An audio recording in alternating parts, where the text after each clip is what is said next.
Hello, Andrew. Could you just tell me again, I know we've met before, what have you been doing recently and why is this such an important time? Well, I've just published a book entitled The Rise and Fall of the House of York. It's a book that's been in the bestseller list here for the last 2 months. And it's a book really about financial corruption in the royal family, focusing on Prince Andrew and Sarah Ferguson. It's been very exciting to see the reaction the book's got. I feel it's kind of shifting the dial in terms of royal accountability. And I'm now revising the book to do an updated paperback next summer. Donald Trump's in town at the moment. Have you mentioned him in the book or anything in relation to his relationships to Prince Andrew? Well, Trump certainly knew Prince Andrew, and I do have some reference. I actually have a chapter on the two of them together.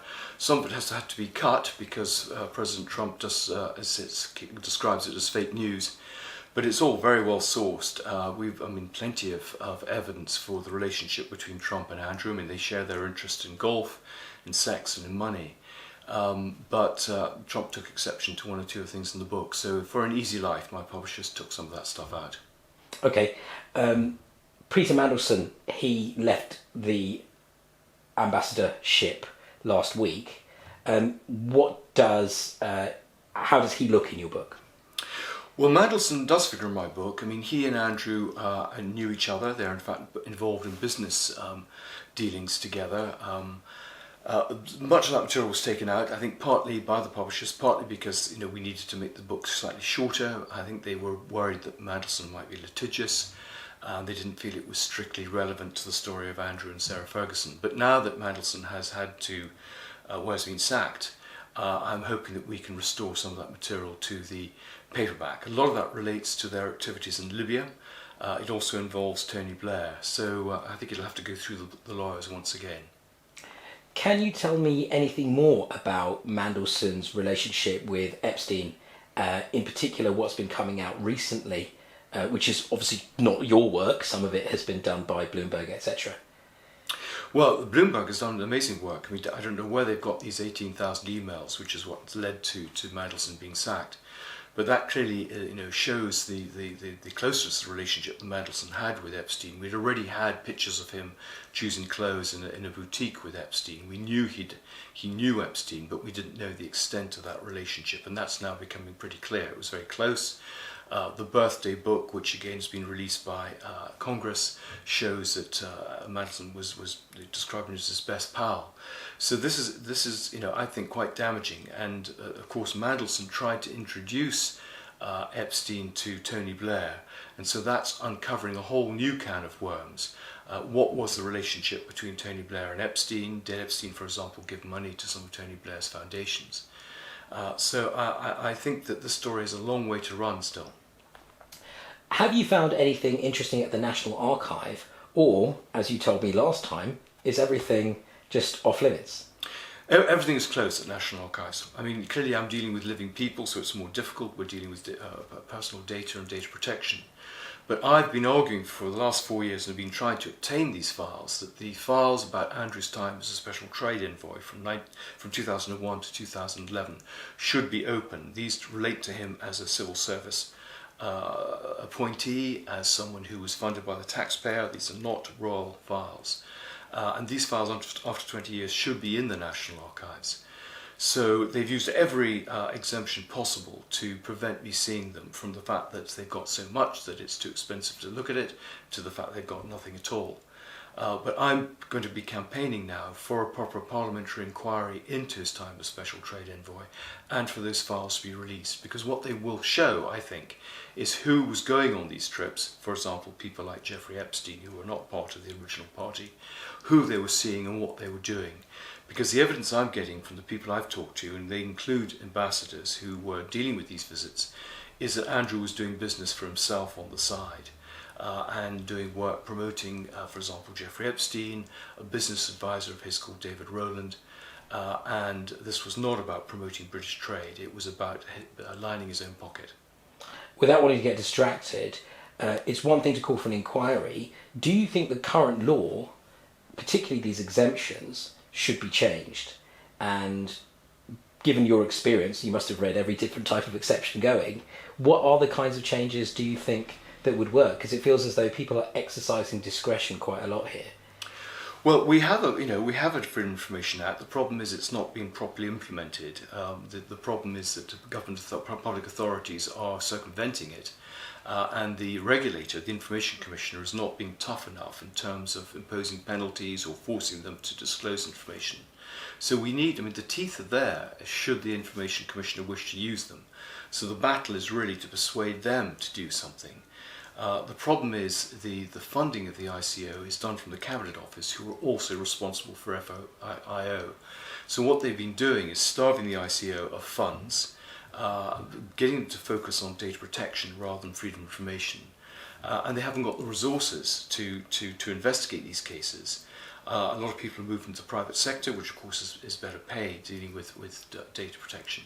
But I think the other problem is when your paymaster is the person that you're investigating, it's very difficult to mount proper investigations.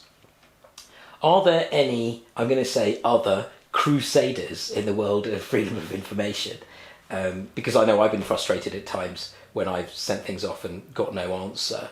Are there any other people that you know of who are very big into asking these types of difficult questions officially? I'm a trustee of something called the Campaign for Freedom of Information, and clearly we do all we can to try and create accountability and transparency. I mean, their campaigns are mainly focused on contemporary FOI, so for example, procurement policies, things like that. So in terms of historical matters, I'm probably a bit of a lone voice. I mean, I wish there were historians who were prepared to stand up and say this is important. But alas, so far, they're all too worried about their careers or not rocking the boat that no one really wants to go down this path, unfortunately. Okay, well, for an amateur historian like myself, then where would I be looking for information? Would it be archives or freedom of information requests as well? What about within things that might appear to be a bit more genuinely private sector? Well, there are two things you can do. I mean, you can actually look at the National Archives and see what files they've got, and they will then say whether they're open or closed, and you can put a request in having identified the file. The problem is a lot of these files aren't sent to the National Archives in the way they should be, so you don't even know what perhaps you should be looking for. But you can then, to government departments, put in a request. I mean, try and be as specific as possible. Asking for information for whatever you're looking for. So it might be, the files on Prince Andrew's trip to Kazakhstan in August 2006, relating to his travel and accommodation requirements, perhaps on email. So, you have to give them quite a lot of detail to help them sort of pinpoint it. But then, they have to look through and have to see if they've got it. Now, they don't then say, well, we do have this stuff, but for various reasons we can't give it to you, it's too sensitive, it's national security, or whatever it is. Or they may say, no, we haven't got this. But just because they haven't got travel and accommodation as an email, doesn't mean they don't have, for example, e-grams relating to the visit. So then you have to ask another question, which it comes to it from a slightly different angle. What's an e-gram? Is that another type of communication? Yes, just another type of communication. I mean, so they use telegrams, they have letters. I mean, they have a whole variety of ways of communicating, and the problem is trying to work out what they've used for the communication in this particular instance. Yes, because of course today you've got WhatsApp messages and you've got deleting and all of this type of thing. Well, I think since Tony Blair was in power, the problem is that this material isn't being recorded. A lot of it's done in what we call sofa government, people having chats in the corridor, WhatsApp messages which are, as you say, deleted. There is not proper note-taking. So that is a real problem. Our history is not being recorded, and as a result it's actually been censored. I remember you once said that our history is being curated by powerful people. Yeah, exactly. Well, I still believe that. I think the problem is that so many files are destroyed and we don't know which ones are destroyed. So many of them are kept back. We again don't know what's kept back. So you're slightly making stabs in the dark. You can only guess what there might be, and they'll always find ways, using semantics, all these exemptions, to find ways of denying the public access to this information.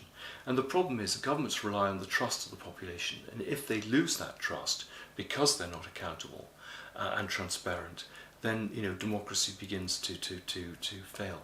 I think that's got a lot worse since we last spoke.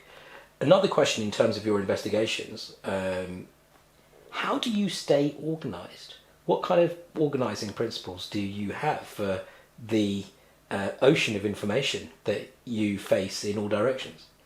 Well, with the FOI requests, I mean, I do keep copies clearly of all the correspondence and the responses. Often I have to chase them to give their response in the due date. They're meant to reply after 20 working days. So I do keep literally individual files for each request. I also keep a separate note of the requests, so I can and the dates, so that I have like almost a spreadsheet of what I've been asking, what their response is.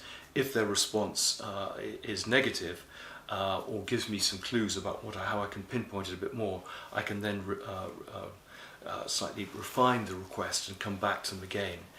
In terms of my other research, I keep extensive files, both written and on my computer, but I do print them off and keep individual files separately, so that there is a sort of backup system. And that will have, for example, chronologies of the storyline of my book. It will have individual case files on particular individuals or on subject matter, so that I can come to things from several different angles. It means there's some duplication, but it means that it's things aren't missed. And this is all done on your computer?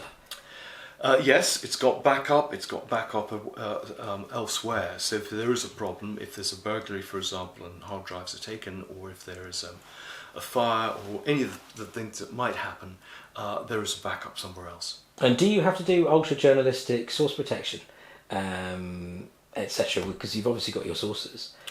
Yes, a lot of stuff is done clearly on things like Signal, in individual meetings. I have meetings not in this house because the danger is it's bugged. So yes, I mean there are lots of different ways of dealing with things with encryption. When it comes to the Andrew story, which had you been working on that for about 3 or 4 years? Yes, 4 years since I started. Since you finished the Mountbatten book. Question: at what stages did you feel as though you were having breakthrough moments, and what did they feel like? What did they look like? Well, actually, I had breakthrough moments all the way through. I started off by noting the secondary material, so clearly that's all in the public domain. And then I worked on the newspaper cuttings, and actually that was interesting because those stories are out. Actually, people have long forgotten about them, and they weren't available online. So that began to give me sort of areas to pursue. Then clearly there were people I interviewed who began to give me new information, put me on to other people. So the thing, was a gradual process. But there were lots and lots of high moments as I discovered new things and people gave me new information. Could you give me an example of something that you felt was? I mean, I know you just said it all the way through, but I'm talking about where you found things out that were going straight into the book that no one had ever heard of.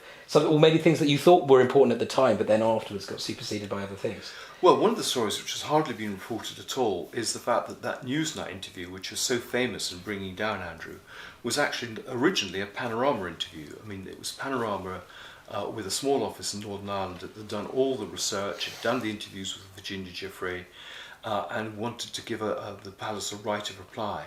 So we should really be talking about the Panorama interview and actually a woman called Laura Burns and not Emily Maitlis. And what seems to have happened is literally 72 hours before the programme went out, Emily Maitlis was given this on a plate. I see.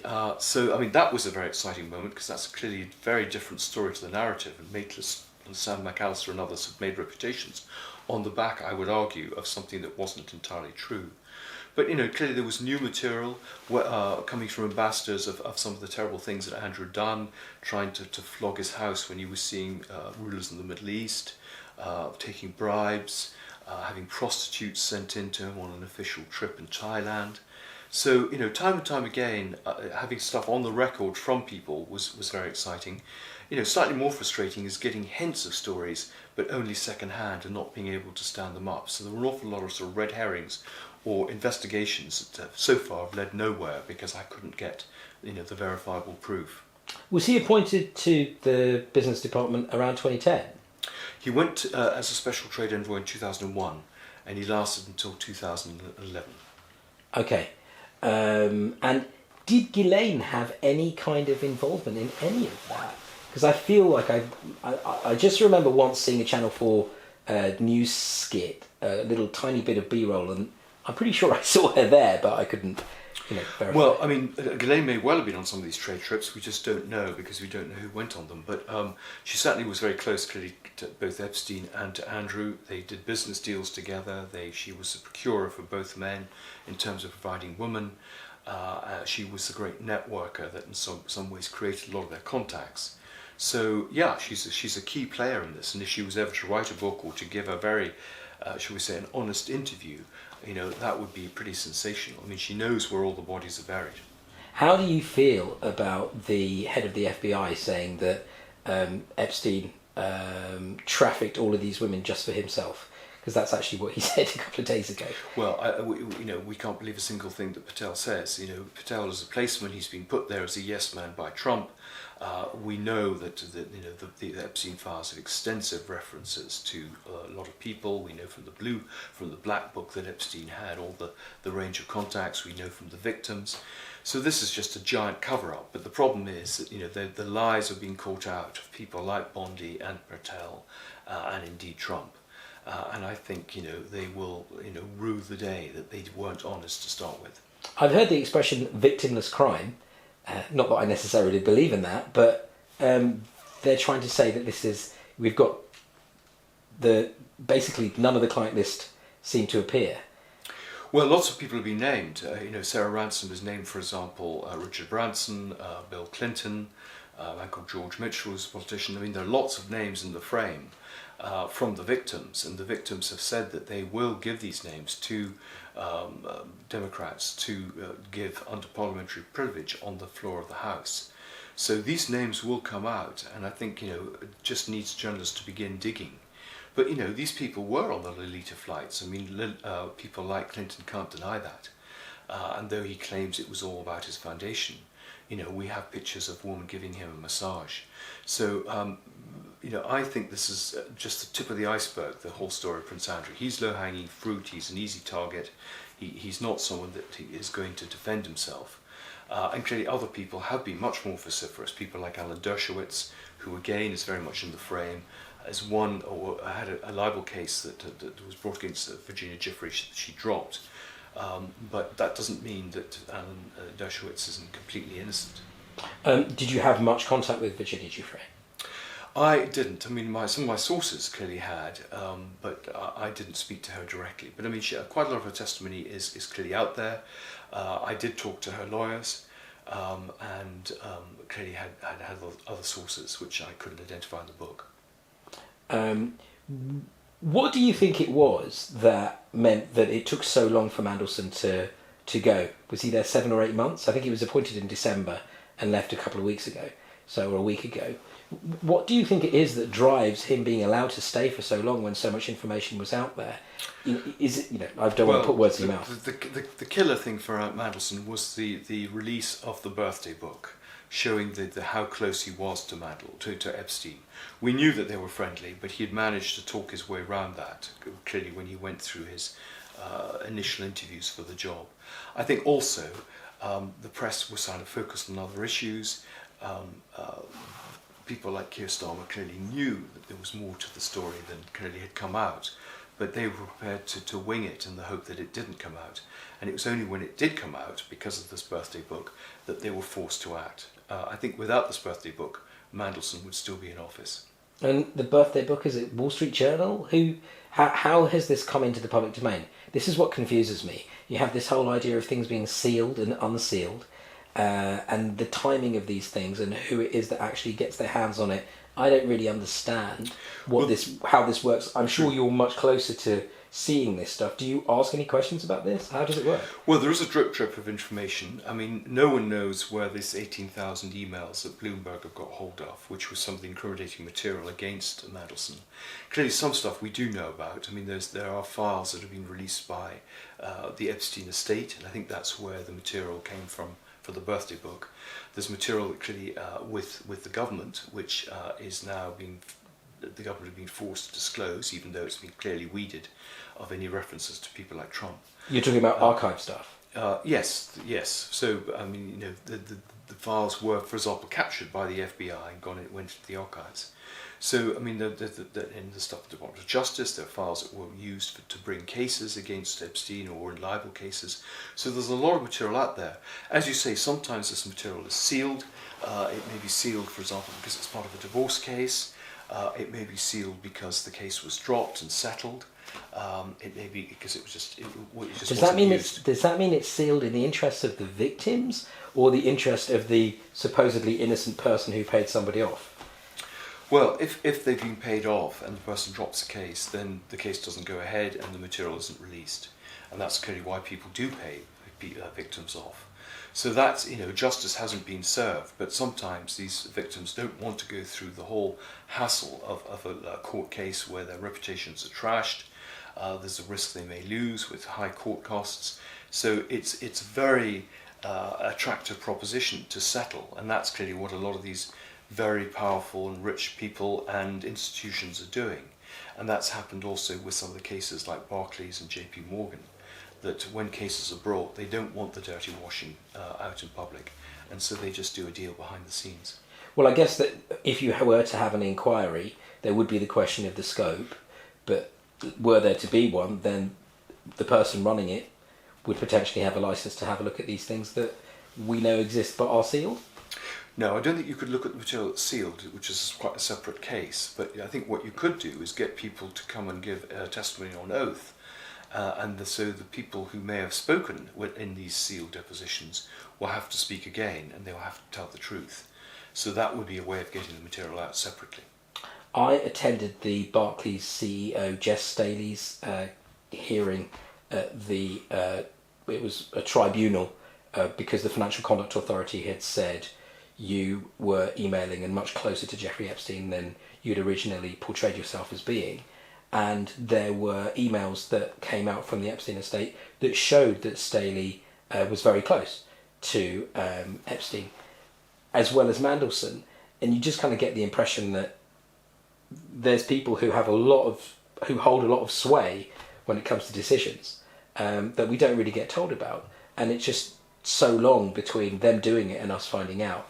At one point, the Financial Conduct Authority barrister showed a piece of paper to the judges and then showed it to Staley, and Staley admitted to sleeping with one of Epstein's trafficking victims. It was called a staffer or an employee, and he said it was consensual, but we have no awareness of that, and my understanding of the definition of consensual doesn't apply to a trafficking victim. Do you think that JP Morgan are going to continue being in the frame somehow? Because JP Morgan and Deutsche Bank, they settled with Epstein, and they provided the infrastructure for the paying of people in all sorts of ways. And this information, how is this going to come out, if ever? I don't think it will come out. I think that it's in the interests of the firm and the individuals to suppress this information. A lot of the victims don't want to go through the whole thing again. They've been paid off. They're now married women with children, and they don't want the embarrassment. Their children probably don't even know the story. So I think it's too many people's interests to just basically shut these stories down, and we will never know. And one could argue there is a public interest. I mean, there clearly was sex trafficking going on, and people should be made to account for that. But as we all know, a lot of people get away with a lot of things. You have worked some time ago on Tyler Kent and John Buchan. How does your analysis of these people who you would have spent a lot of time working on, how has that come in useful when looking at people like Mandelson, Epstein in particular, Andrew? How's that coming useful for your biographies of Andrew, Matt Batten himself, and these other people, looking at these people as individuals? Well, Tyler Kent was part of my research for a book I did called American... what it's called now. Is it North American Spies? North American Spies, thank you. So that was done, 35 years ago. So I'm a bit rusty, but clearly, I've been trained to do research at university, but clearly I was able to look at archives there. And in fact, I did that book with a man called John Costello, who was my great mentor. And his great piece of advice was, basically, follow every single, trail you've got. And if necessary, jump on planes and go and see papers across the world, which a lot of researchers don't do. They kind of, do a little bit of basic stuff and then they give up. But, the story is always there, however deeply people have tried to bury it, and it's just a matter of going out and looking. There may be stuff in private archives, if not public archives. There may be people who've left testimony in diaries or letters. It may be that there are people still alive, or relations, or ex-wives, or whatever. So there's often a way of finding this information which seems to have been shut down. In terms of John Buchan, a very different figure. Again, I was looking at papers, but that was a literary biography as opposed to dealing with spies or royal books. But, again, it's about trying to shape a narrative and try and understand character and create a narrative arc. So it was all good experience in learning how to write biographies. Any idea what you might be working on in the future?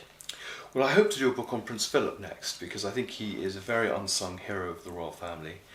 He's sort of the Prince Albert figure of the 20th century. I think he was a very forward-looking, very intelligent man, and there hasn't been a proper full-scale biography of him.